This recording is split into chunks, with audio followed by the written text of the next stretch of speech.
নমস্কার বন্ধুরা, কেমন আছেন সবাই? আশা করি সবাই ভালো আছেন, সুস্থ আছেন। শিখাজ কিচেন অ্যান্ড ভ্লগের আরও একটা নতুন ভিডিওতে আপনাদের সবাইকে স্বাগত। এই ফুল গাছটা অনেক দিন আগের, তবুও কি সুন্দর ফুল হয়, গাছটা ভরে যায় ফুলে। তাই ভাবলাম আপনাদেরকেও দেখাই। এই ফুলটা খুব সুন্দর, জবা ফুল। যা ধরতেই পড়ে গেল। আসলে ওই ফুলটা একদিন আগে ফুটেছিল, শুকিয়ে গেছে, যার জন্য হাত লাগতেই নিচে পড়ে গেল।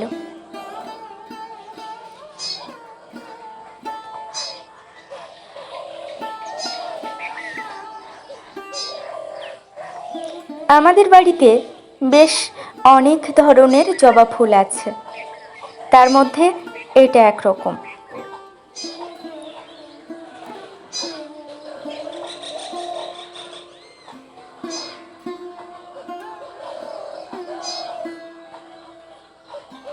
এটাকে বলা হয় শ্বেত জবা বা সাদা জবা। এই জবা ফুলটাও দেখতে খুব সুন্দর।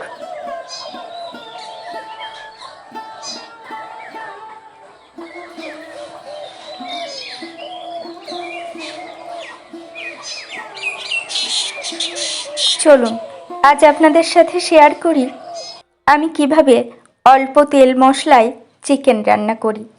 আসলে হাজব্যান্ড আর আমার দুজনেরই ফ্যাটি লিভার, তাই আমরা খুব কম তেল মশলায় রান্না করি।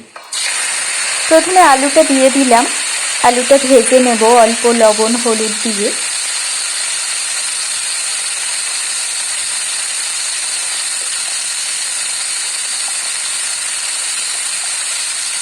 এই রান্নাটা কখনো হাতে ধরে শেখা হয়নি, জানেন তো।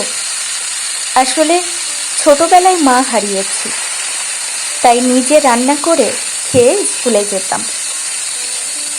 যখন যেমন হতো, কখনো সেদ্ধ হতো না, কখনো ঝাল কম, কখনো আবার লবণ বেশি, কিন্তু কি আর করা, খেতে তো হতোই। তারপর একটু একটু করে রান্না করতে করতে নিজে নিজেই রান্না শিখে যাই, কখন কোনটা দিতে হয় আর কতটা পরিমাণে দিতে হয়। মা ছিল না বলে হাতে ধরে কেউ শেখানোর ছিল না। যা হোক, দেখুন দেশি মুরগি ডিম হয়েছিল, একটা বড় ডিম আর ছোট ছোট অনেকগুলো ডিম।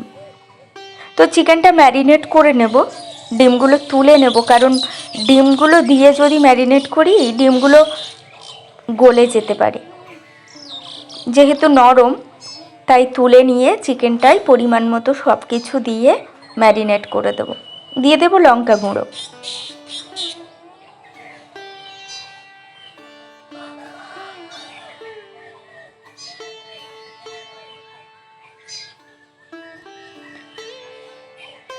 তারপর দেব হলুদ গুঁড়ো, তারপর লবণ, আর দেব বাটা মশলা। বাটা মশলাতে আছে আদা আর রসুন একসাথে পেস্ট করে নিয়েছি।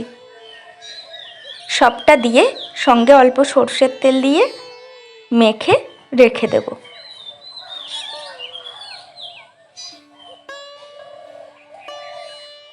আর হ্যাঁ, রান্নাটা আজ আমি কাঠের উনুনে আর বাটা মশলাতেই করব। চিকেন যদি কাঠের উনুনে আর বাটা মশলাতে হয়, তাহলে আমার মনে হয় টেস্টটা একটু বেশিই হয়। কি জানি আপনাদের কাছে আবার কেমন লাগে, দেখতে থাকুন।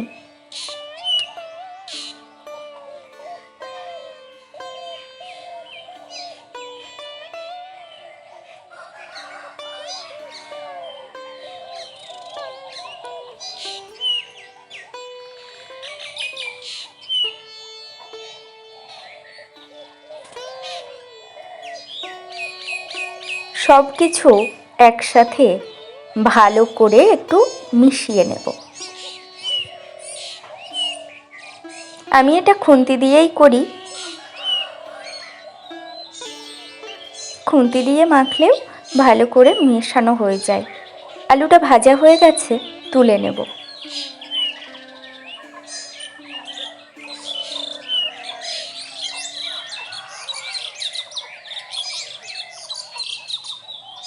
দিয়ে দেব সর্ষের তেল। সর্ষের তেলে দেব কেটে রাখা পেঁয়াজ কুচি।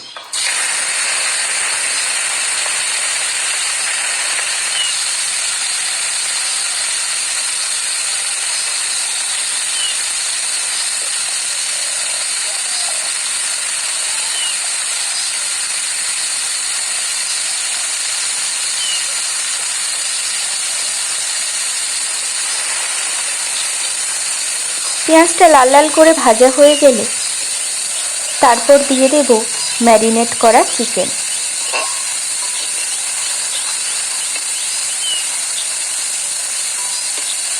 এবার ভালো করে কষিয়ে নেব।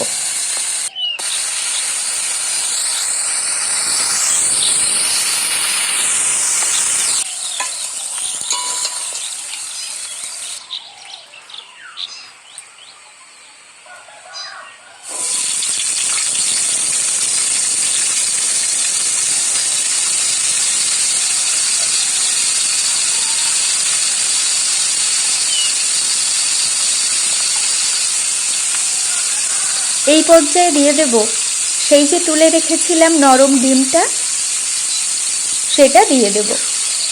এখন দিলাম কারণ আগে যদি দিতাম তাহলে গলে যেত। এবার অল্প জল দিয়ে ঢাকা দেব, কারণ দেশি মুরগি, তাই জল দিয়ে ঢাকা না দিলে সেদ্ধ হবে না।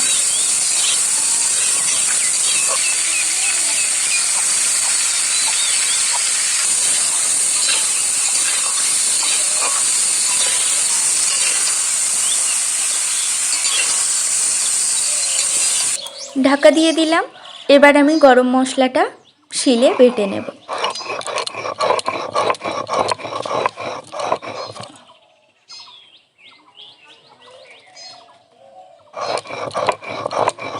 আজকের রান্নাটায় আমি গরম মশলার গুঁড়ো ব্যবহার করছি না, আমি সব কিছু মশলা শিলে বেটেই রান্না করছি।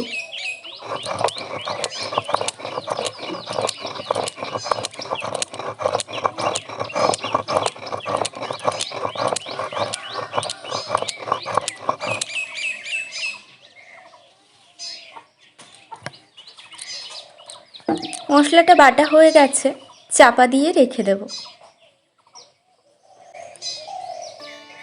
আর দেখুন, এই যে আমার রান্নার পাশেই একটা জামরুল গাছ, এই গাছটাতে ফুল এসেছে, আর এই ফুলের মধু সংগ্রহ করতে মৌমাছি এসে গাছের চারপাশে ঘুরছে। ফুলের মধু সংগ্রহ করতে মৌমাছির আনাগোনা বেড়ে গেছে, একদম আমার রান্নার কাছেই। তাই মাঝে মাঝে ভয়ও পাই কখন না আমাকে কামড়ে দেয়। তার পাশেই আছে একটা পেঁপে গাছ। পেঁপে গাছটা যদিও ছোট, আর ওই পেঁপে গাছটাতে ওই যে লতানো গাছটা দেখতে পাচ্ছেন, ওটা কুঁদরি গাছ। ওই গাছটাতে প্রচুর কুঁদরি হয়, আমি চাইলেই এখান থেকে পেড়ে রান্না করতে পারি, একদম রান্নার কাছেই। দেখাচ্ছি কুঁদরিগুলো, ওই যে দেখুন হয়ে আছে, ওই যে এখনো অনেকগুলোই হয়ে আছে। আর তার পাশে আছে এই আম গাছটা, এটা হিমসাগর আম, হয়ও সাইজে অনেক বড়, কিন্তু ফলন খুবই কম। প্রচুর আম হয় গাছটাতে, কিন্তু লাস্টে গিয়ে দেখা যাবে ওই 4টে কি 5টা আম গাছে আছে, কিন্তু সাইজে বড়, খেতেও ভালো। যাই হোক, তরকারির জলটা প্রায় শুকিয়ে এসেছে। এই পর্যায়ে দিয়ে দেব আগে থেকে ভেজে রাখা আলুটা। আলুটা দিয়ে একটু নাড়িয়ে চাড়িয়ে কষিয়ে নিয়ে দেব একটু মিট মশলা। আলুটা এই পর্যায়ে দিয়ে দিলাম, কারণ আলুটা আমি ভালো করে সেদ্ধ করিনি যখন ভেজেছিলাম। এবার আলুটা দিয়ে সঙ্গে একটু মিট মশলা দিয়ে ভালো করে নেড়ে চেড়ে ঝোলের জল দিয়ে দেব।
দেখুন তরকারিটা আমার ফুটে গেছে।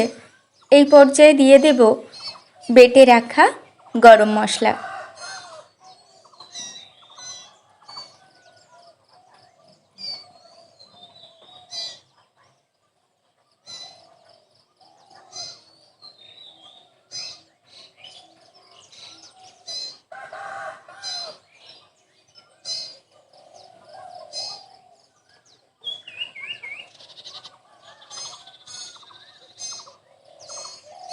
তরকারিটা আমার প্রায় হয়ে এসেছে, এবার ঢেলে নেব। কি সুন্দর কালার এসেছে দেখুন।